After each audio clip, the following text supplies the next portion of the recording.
Hello बच्चों, so hopefully gate 2022 की तैयारी आपकी बहुत अच्छी चली होगी और आप बहुत अच्छे से प्रिपरेशन कर रहे होंगे। अभी बहुत सारे बच्चे गेट एग्जाम भरने वाले हैं जिन्होंने पहले से बहुत अच्छे से प्रिपरेशन नहीं करी और इस लास्ट 5 मंथ में सेल्फ स्टडी करके गेट में अच्छा करना चाहते हैं, गेट एग्जाम देने वाले हैं। तो बेटा, आप सेल्फ स्टडी से लास्ट 5 मंथ में तैयारी करने वाले हो तो आपको 2 से 3 बातें ये मेरी एकदम अच्छे से पता होनी चाहिए। और अगर ये अच्छे से आपको क्लियर है, आपका माइंडसेट क्लियर है, तो स्टिल अभी आप 50 या 50 प्लस भी स्कोर कर सकते हो जस्ट 5 मंथ्स की प्रिपरेशन, वो भी सेल्फ स्टडी से। पहली चीज बहुत ही क्रिटिकल है और सबसे इंपॉर्टेंट है क्या, ये आपका माइंडसेट एकदम क्लियर होना चाहिए। आपको ये पता होना चाहिए कि इस 5 मंथ में सारे सब्जेक्ट, पूरा सिलेबस आप कवर नहीं कर सकते हैं प्रॉपरली, और अगर आप प्रॉपरली नहीं कवर करेंगे तो गेट एग्जाम में वो काम नहीं आएगा। दूसरी चीज, आपको ये पता होना चाहिए कि कौन से सब्जेक्ट मुझे पहले करनी है और कौन से सब्जेक्ट अभी करनी ही नहीं है, अगर टाइम मिला तो शायद करूंगा। ये पता होना बहुत जरूरी है। ये नहीं कि मैं इलेक्ट्रिकल का हूं तो कोर पढ़ूंगा ही पढ़ूंगा, इसी का हूं तो कोर पढ़ूंगा ही पढ़ूंगा। आपको बहुत अच्छे से क्लियर होना चाहिए। और तीसरी चीज, जो सब्जेक्ट मुझे करनी ही करनी है, इनकी मैं enough number of question practice करूंगा, इनका बहुत अच्छे से रिवीजन करूंगा और इन्हीं पे सबसे ज्यादा फोकस करूंगा। अगर इसके बाद टाइम बच जाता तो शायद मैं कुछ और सब्जेक्ट देख लूंगा। अब वो सब्जेक्ट कौन सी हैं जिनको आपको करना चाहिए प्राइमरली टारगेट, और अगर यही हो पाते हैं 5 मंथ में तो यही करना है। अगर टाइम बच जाता तो इसके अलावा जाना है। और ये सब्जेक्ट हाईली स्कोरिंग है, केवल इन्हीं पे फोकस करोगे, इन्हीं का रिवीजन करोगे, बहुत अच्छा कर सकते हो। पहली सब्जेक्ट क्या है? Maths plus aptitude. गेट की मैथ्स नॉर्मल लेवल की आती है, बहुत टफ नहीं होती, बहुत नॉर्मल और इजी मैथ्स होती है। टाइम इन्वेस्ट कर दोगे तो यहाँ ऑलमोस्ट पूरा का पूरा स्कोर कर सकते हो और बहुत सारे रिसोर्सेज अवेलेबल आप पढ़ सकते हो। जेनिक पे भी बहुत अच्छे अच्छे लेक्चर्स पढ़े आप पढ़ सकते हो।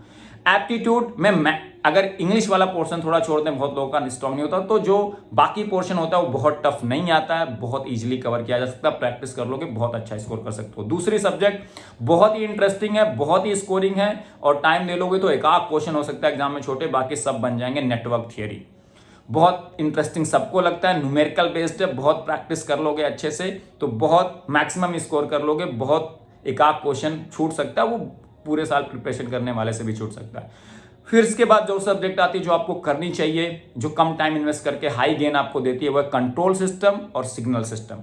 कंट्रोल सिस्टम में नेटवर्क और स्टेट स्पेस को छोड़ दो, वो थोड़ा सा टफ होता है, उसको आपको पढ़ना है। बाकी पोर्शन इजी होता है, पढ़ने में इंटरेस्टिंग लगता है, अच्छे से कवर हो जाता है और क्वेश्चन नॉर्मली बन ही जाते हैं गेट लेवल के। सिग्नल सिस्टम पूरा प्रॉपर्टी बेस्ड है, अगर प्रॉपर्टी अच्छे से समझ ली, प्रैक्टिस कर ली तो एक आध दो क्वेश्चन आएगा जो थोड़ा टफ हो जाएगा, जहां पे नहीं अप्लाई कर पाओगे। बाकी बहुत सारे प्रॉपर्टी बेस्ड क्वेश्चन आएंगे जिसको आप इजीली सॉल्व कर सकते हैं। और चूंकि यही सब्जेक्ट आप करेंगे तो बार बार आप प्रैक्टिस करेंगे तो प्रॉपर्टीज अच्छे से रिवाइज कर लेंगे तो क्वेश्चन बन जाएंगे। फिर कौन सी सब्जेक्ट है? डिजिटल इलेक्ट्रॉनिक्स, जिसमें कॉम्बिनेशनल के क्वेश्चन तो आप प्रैक्टिस इतने अच्छे से कर लोगे कि बनने ही बनने हैं। और सिक्वेंशियल में अगर प्रॉब्लम होती है तो मैं रिकमेंड करूंगा, मैं सजेस्ट करूंगा जेनिक के लेक्चर्स देख लेना जो क्रैश कोर्स के हैं। सिक्वेंशियल के मैं सारे क्वेश्चन तो नहीं कहूंगा कि बन ही जाएंगे, लेकिन बहुत सारे, मतलब अगर सिक्वेंशियल के 4 क्वेश्चन आए तो 2 या 3 बन सकते हैं आपसे। और आप इन 6 सब्जेक्ट को जो मैंने भी बताया सबसे पहले कवर करना है इसी ऑर्डर में, और बार बार प्रैक्टिस रिवीजन करके इनको एकदम नेक्स्ट लेवल का पहुंचा देना है। अगर टाइम बचा तो मैं बाकी सब्जेक्ट कोर पे जाऊंगा, अदरवाइज नहीं जाऊंगा। और इन्हीं 6 सब्जेक्ट और इस 6 सब्जेक्ट को केवल करके जाओगे तो आपका एक थॉट प्रोसेस ये होगा कि एग्जाम में भैया इन्हीं 6 सब्जेक्ट को ट्राई करना है।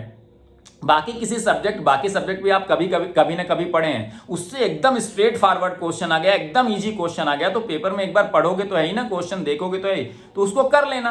अदरवाइज इन 6 सब्जेक्ट पे फोकस करना, और इससे होगा क्या, जैसे नेटवर्क का कोई टफ क्वेश्चन आ गया, सिग्नल का कोई, आप इन्हीं 6 सब्जेक्ट करना है तो आपके पास टाइम ज्यादा है, तो आप हिट एंड ट्रायल करके लगे हुए होके हो सकता है वो क्वेश्चन भी क्रैक कर लो। जबकि जो पूरा पेपर अटेम्प्ट कर रहा होगा शायद उसको टाइम कम पड़े, वो क्वेश्चन टफ है तो वो छोड़ दे, आपके पास एक एडवांटेज रहेगा। और ये बहुत अच्छे से किया जा सकता है, और पास में बहुत सारे बच्चों ने यही किया है। कई बार बहुत बच्चे लास्ट में तैयारी शुरू करते हैं तो उनको पता है यही सब्जेक्ट कवर हो सकती, मजे मजे में पढ़ते हैं, इन्हीं सब्जेक्ट पे फोकस करते हैं, उन्हीं की प्रैक्टिस कर लेते हैं जो इजीली कवर होने वाली सब्जेक्ट है, उन्हीं के बेसिस पे जाके गेट एग्जाम देते हैं और बहुत अच्छा कर लेते हैं, 50, 55, 45 स्कोर करके ठीक ठाक रैंक ला लेते हैं।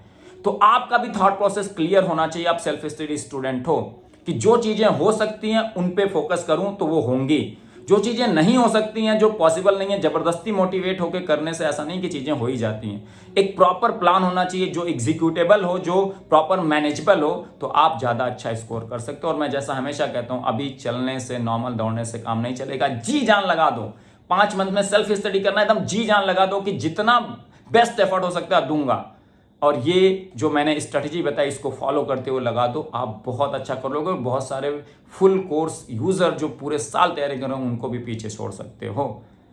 सो बस स्ट्रेटजी को प्रॉपरली फॉलो करना है और कमेंट करके बताना जरूर कि कौन लोग इस स्ट्रेटजी को एकदम एग्जीक्यूट करने वाले हैं और एकदम जी जान लगाने वाले हैं।